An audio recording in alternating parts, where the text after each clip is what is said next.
Catasetum orchids are one of the trickiest orchids to start watering, but once you get the hang of it and understand their natural life cycle, they're actually very, very easy. So in this video, I'm going to go over 9 different signs that you need to be on the lookout for to know when to water your Catasetum orchid, when to stop watering your Catasetum orchid, and how much water to do in between those. So the first thing to understand about when to water these is to understand how they grow in their natural environment. Now, Catasetum orchids are not from tropical and subtropical rainforests. They are from the hot, humid lowlands and plains and the valleys of the south part of North America, very south of United States, Mexico, Central America, Latin America, and the top part of South America. So it gets really on that equatorial line, and these are not in forests, they're in plains. They love to be on palm trees, on coconut trees, where the tree trunk, the leaves spread out. That's where the Catasetum orchid is going to lodge, and it's going to stay there, and then it's going to dangle its roots down to the bottom, very bottom, where there's always water in that tree stump. In these areas where they grow, it's very rainy for a long period of time, like it will rain 1 to 2 hours hard every day. And then it will start to lighten up, and then it will have a period of about 4 to 5 months with no rain whatsoever. They are perfectly acclimated to these areas. That is why they have these huge, thick pseudobulbs, and they do so well because they store that energy and they lose all their leaves, so they don't have to keep an active production of energy to keep these leaves healthy, to keep these flower spikes healthy. What they do is they go into a period of dormancy. And during dormancy, they do not get a drop of water for 5 months, 4 to 5 months. Now, not all Catasetum orchids are the same, so you really need to ask your vendor or your seller how many months of dormancy that each one will go through. So I start with dormancy because it's the easiest phase to imagine. So imagine this phase with no leaves on here and no growth. So you have to ignore that. So just the pseudobulb and no leaves. It's not doing anything. The orchid, it has just been sitting there. It lost all its leaves. That is a period of dormancy. There are no new roots coming out. It's doing nothing. That is the period of dormancy. During this period, how much water are you going to give it? None. None whatsoever. You do need to keep your climate humid, and that's one mistake that a lot of people make. The humidity is in the air, and during night it will get higher humidity, so that humidity will not permit this orchid to dry out all the way. You can mist the air if you want to. You can use a humidifier, but do not keep this orchid in an extremely dry place. I've seen some growers take the pseudobulb and lay them on like trays of wet sand and leave them there. That seems to work. I've never done that. So the dormancy period, you're just going to leave it. Don't water it, leave it alone. Once the Catasetum orchid senses this shift in humidity, light, and temperature, these 3 things, it will start to produce new roots. And this is just a sign that it is coming out of dormancy, and it's going to produce these roots. It's not raining yet, so don't water.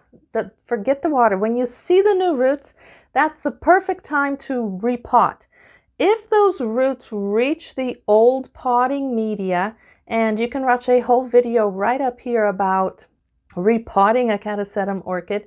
If those roots reach the old media and have already buried themselves, leave it. Do not repot that year. It's best that you don't. Once they enter the new potting media, they're going to be acclimated and adjusted to that new media, and it's going to be harder to take them out. The roots are very sensitive. They don't like to be handled. So repot it as soon as you see that new root start spreading out. Do not water.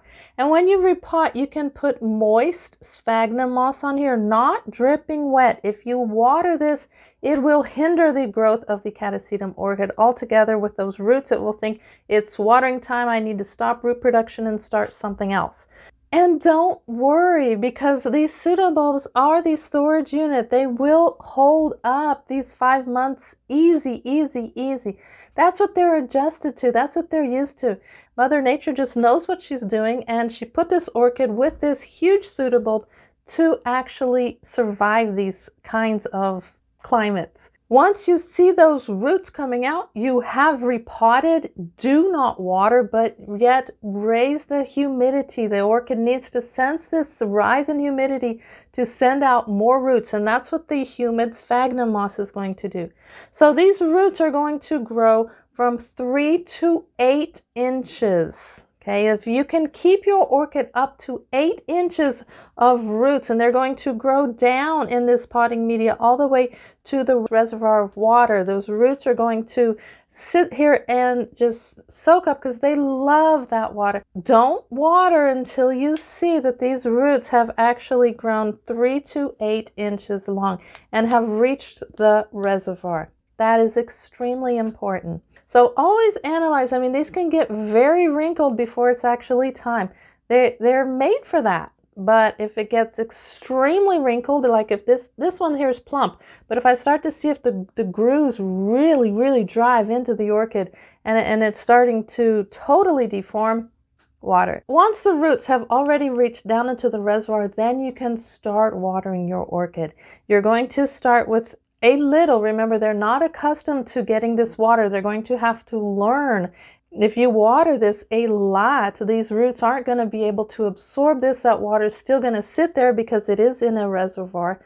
So this water is just going to accumulate in the roots. So the roots are just going to rot because there's too much water, too much humidity. They can't absorb all that, and they don't know what to do because they're not fully developed enough. So start watering slowly, start putting water, and you're going to fill up the reservoir until it comes out.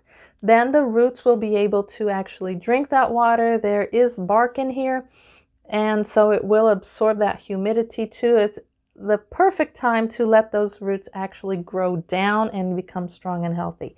Now, this period that I'm talking about here, repot, usually is around spring, and it will take probably another month or so, probably not 2 months, but a month and a half to get these roots all the way down to where you can actually start watering this orchid. Once you see the leaves come out, you can start increasing this water little by little, because now the orchid is actively moving. It's not only producing these roots, but it's also producing these leaves. So it's really used up all its energy. It really needs to get more water with a lot of nutrients in it. Once your orchid is in full growth and it has beautiful leaves, it has a beautiful flower spike, you need to drown this baby, and that's what the reservoir does. The Catasetums are extremely thirsty orchids. That's why some people plant this in sphagnum, but I don't, so I use bark in the middle of it. I use sphagnum on top and bark in the middle. Some people fill it all the way up with pea pebbles. Since my environment is extremely dry, I have to use that bark in the middle. And in this phase, when it is in full bloom, you do not have to worry about root rot. I mean, you can really, really, really water this orchid because the roots are fully developed, and once they get that cycle of a lot of water, they are going to absorb all that, and your Catasetum needs all that because, remember, it's going to go through a period, it's getting ready to go through a period of dormancy. It's starting to store all this energy up and make that really thick pseudobulb. Once the Catasetum has these beautiful flower spikes that usually last around 3 to 4 weeks, and they fall off, and then the leaves are going to start to get yellow one by one, and they're going to start to fall off. When the leaves start turning yellow, you're going to lessen the quantity of water. It's not going to use that much water because it doesn't have the leaves anymore. It doesn't have the blooms anymore. It's not useful to the orchid anymore. It still needs water, but at a lesser quantity. So lighten that load of water. You don't need to water it as much as you had when it had these beautiful blooms on it. When it starts to lose the first leaf, you're going to water less and less and less and less until the very last leaf falls off. That's when you halt the watering altogether. And why does this happen? Well, it already went through that time period when it would rain every single day. And after the rainy season, the humidity would start to drop and the rains would go ever so slowly. Just, rain today, then not tomorrow, then rain the next day, and then 2 days not rain. And it would drop off until the next few months it was no rain whatsoever. And that's when it's going to go back into its dormancy cycle and start all again. You might be wondering, well, how do I fertilize this if I don't water it during those months? Well, for Catasetum orchids, I usually do the following. I will put a slow release fertilizer in between the layer of sphagnum and bark and put it to the side. So every time that I water when it's in active growth, it will get that fertilized water. And these pellets will only last for 6 months, but of course the Catasetum also only lasts for 6 months. So when you use these slow release pellet fertilizers, they're going to stay humid because the sphagnum moss is humid, but they're going to release slowly. Now, don't stop your orchid care here. There are so many ways to learn how to care for orchids, and I can suggest these 2 videos right here where you can actually learn more about how to repot a Catasetum orchid and also what kind of water to use. And this is a general, not just Catasetum orchids.